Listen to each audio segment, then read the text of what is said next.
Hello, future doctors. Welcome to the 11th episode of our NEET 2024 physics question series.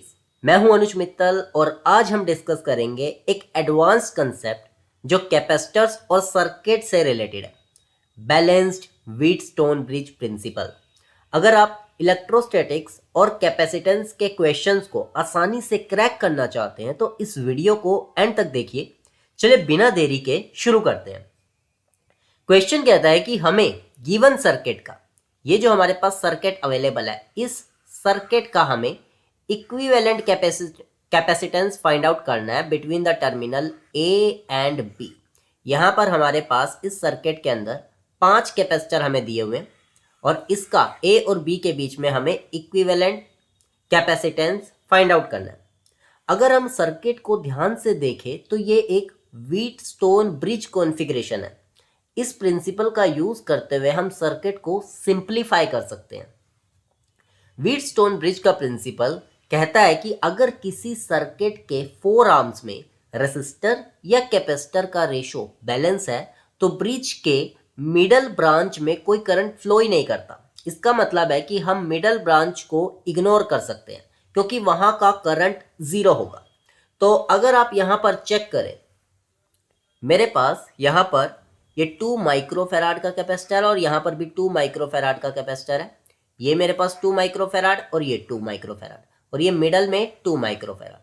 तो पहले तो हम check करते हैं लेफ्ट साइड की रेशो निकालते हैं, यानी कि इस 2 माइक्रोफेराड को आप इस 2 माइक्रोफेराड के कैपेसिटर से अगर आप डिवाइड करते हो तो 2/2 ये आती है आपकी रेशो 1। ये लेफ्ट साइड की रेशो आई आपकी 1।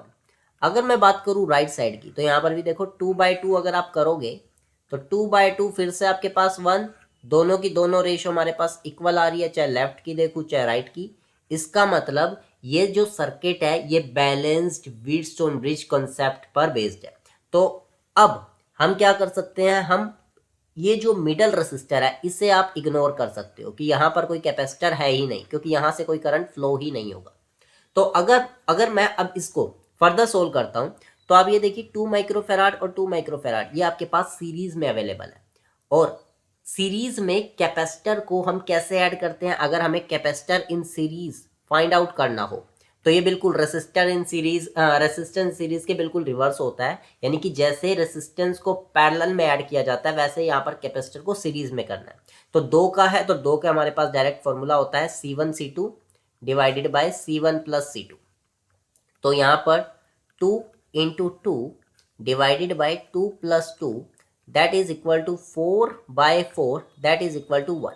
मतलब आप इन दोनों कैपेसिटर को हटाओ और यहाँ पर 1 माइक्रोफेराड का कैपेसिटर लगा दो। तो ये मेरे पास ए टर्मिनल है, यहाँ पर मेरे पास आ जाएगा 1 माइक्रोफेराड का कैपेसिटर और नीचे भी सिमिलरली 2 and 2 अगर इनका भी मैं निकालता हूँ, ये भी सीरीज में कनेक्टेड है, तो इनका इक्विवेलेंट जो आएगा वो भी मेरे पास कितना आएगा 1 माइक्रोफेराड, 1 ही मेरे पास आएगा।